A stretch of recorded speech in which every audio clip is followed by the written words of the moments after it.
निरोगी मन और आनंदी जीवन के 13वें एपिसोड में आप सभी का दिल से हार्दिक स्वागत। मैं डॉक्टर हेमंत उस्तवाल, एडमिनिस्ट्रेटिव डायरेक्टर, सुयश हॉस्पिटल, नासिक। दोस्तों, सावन, महाराष्ट्र में उसको श्रावण भी कहा जाता है। ये सावन नॉर्थ इंडिया में तो चालू भी हो चुका है और महाराष्ट्र में अगले कुछ दिनों में चालू होने जा रहा है। आज इसी के ऊपर बात करते हैं।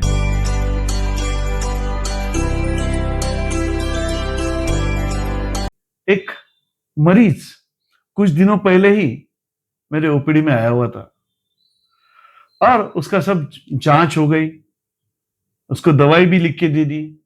जाने के लिए मुड़ा और फिर वापस अंदर आया। फिर मुझे पूछता है, डॉक्टर साहब एक बात पूछूं? बिल्कुल पूछिए। मुझे लगा उसके बीमारी के बारे में उसको पूछना है, तो बैठ गया शांति से और पूछने लगा। देखो, हमारे घर में सावन चालू हो गया है। हमारे घर में सावन चालू होने के बाद मेरी जो दादी है, वो दादी ने बताया है कि कंदमूल नहीं खाने हैं, उपवास रखने हैं, ध्यान धर्म करना है, पोथी पढ़ना है, अलग अलग धार्मिक क्रियाएं शुरू कर दी।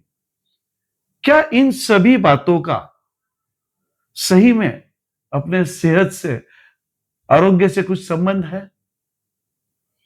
मैं सोच में पड़ गया और अपने आप मेरी बचपन में चला गया।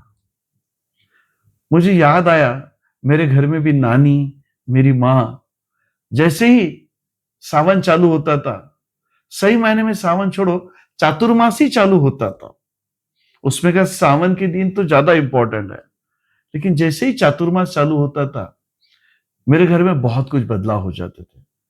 वैसे भी मैं जैनों में से आता हूं, तो हमारे यहाँ तो चातुर्मास का महत्व और ज्यादा है। जैसे हमारे यहाँ पूरी तरह से कंदमूल खाना बंद हो जाता था, रात्रि भोज बंद हो जाता था, साथ में हमें धर्मस्थानक में जाकर प्रार्थना करना है, दोपहर में व्याख्यान सुनना है, रात को प्रतिक्रमण सुनना है, ये सभी बातें हमारे यहाँ चालू हो जाती थी। और जहां तक मुझे याद आता है, मेरे दोस्तों के घर भी खास करके सावन के महीने में बहुत ज्यादा बदलाव आते थे। जो रेगुलर नॉनवेज खाने वाले लोग होते थे, वो भी उन दिनों में वेज के ऊपर आ जाते थे। अब मैं सोच में गिर गया, ये क्या है? उस टाइम तो नानी मां हमें ये कहती थी और हम फॉलो भी कर लेते थे, लेकिन आज जब मैं पीछे मुड़ के देखता हूं तो मुझे समझ में आता है, जैसे देखो चातुर्मास चालू होता है खास करके और सावन का महीना चालू होता है, तो वातावरण में बहुत बदलाव होते हैं। ये बारिश का मौसम है, सनलाइट पूरी तरह से नहीं होता है, हमारी पाचन क्रियाएं भी व्यवस्थित नहीं होती है। इवन आप देखेंगे तो वायरल बीमारियों की ज्यादा शुरुआत होती है, ज्यादा साथ होती है। ये वायरल बीमारियां घर घर में पहुंचती है।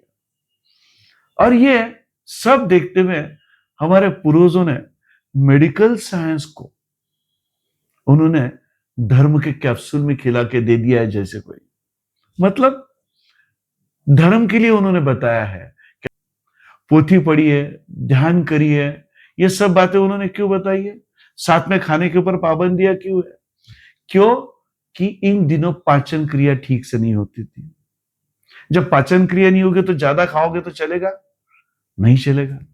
और साथ में बारिश का मौसम, बाहर ज्यादा काम से जाना भी नहीं हो सकता है, तो घर में बैठे तो एम्प्टी माइंड हो जाता है।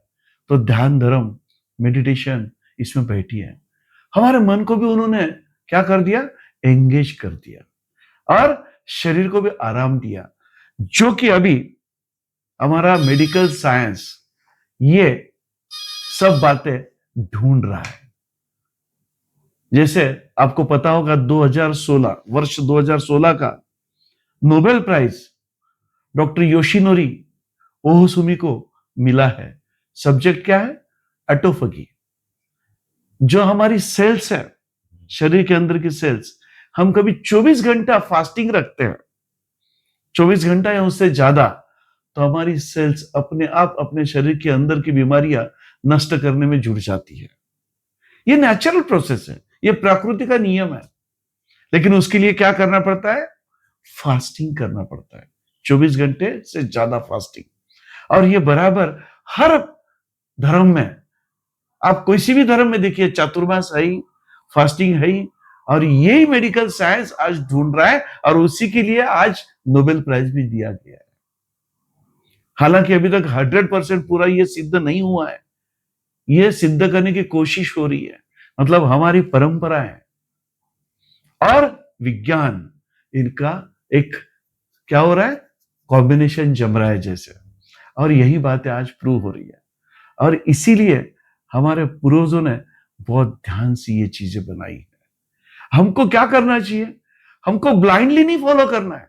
हम हर बात को समझेंगे, जांचेंगे, परखेंगे और उसके ऊपर अमल करेंगे, तो अपने आप अपना जीवन क्या होने वाला है? निरामय, निरोगी होने वाला है। हमारे जीवन में आनंद आने वाला है। और इसीलिए इस सावन में, इस चातुर्मास में ही हम संकल्प करते हैं कि हमारे पूर्वजों की ये जो कोई नियम है, हम जितना पॉसिबल है उतना फॉलो करने की कोशिश करते हैं, जिससे डेफिनेटली हमारे हेल्थ के ऊपर पॉजिटिव असर आने वाला है। इसी के साथ में इंटरमिटेंट फास्टिंग और टाइम रिस्ट्रिक्टेड ईटिंग, ये चीजों के ऊपर भी बहुत सारा फोकस है। और इन सभी चीजों के रिजल्ट भी बहुत अच्छे नजर आ रहे हैं।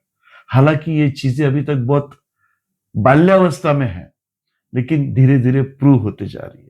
निरोगी जीवन और आनंदी मन की और हम अपने आप बढ़ने वाले हैं। दोस्तों, हमेशा की तरह हम आज भी एक संकल्प करेंगे। और हमेशा एक बात ख्याल रखिएगा, संकल्प हम अपने आप के लिए, खुद के लिए करते हैं। जब खुद हम डिसाइड करेंगे, सब कुछ कर सकते हैं। दूसरा कोई बोलता है तो नहीं होता है। इसलिए संकल्प हमें ही करना चाहिए। क्या संकल्प करेंगे हमारे लिए? कि हम खुद के लिए इस सावन में टाइम निकालेंगे, 1 घंटा, 2 घंटा हम मेडिटेशन करेंगे, हम फास्टिंग करेंगे। और कितना बदलाव हमारे में होता है, इसके ऊपर भी ख्याल रखेंगे। और मुझे विश्वास है कि ये बदलाव आप में सकारात्मकता से आएंगे और आपका लाइफ निरामय, निरोगी बनेगा। और निरोगी मन और आनंदी जीवन आपके जीवन में बिल्कुल आएगा। दोस्तों, आपको ये विचार सही लगते हैं? आपको लगता है कि हमारे सेहत को इसके ऊपर फर्क पड़ने वाला है, हमारे जीवन में आनंद आने वाला है? तो वीडियो को जरूर लाइक करिए, फॉरवर्ड करिए, चैनल को सब्सक्राइब करिए और अपने दोस्तों तक ये वीडियो जरूर पहुंचाइए। दिल से धन्यवाद।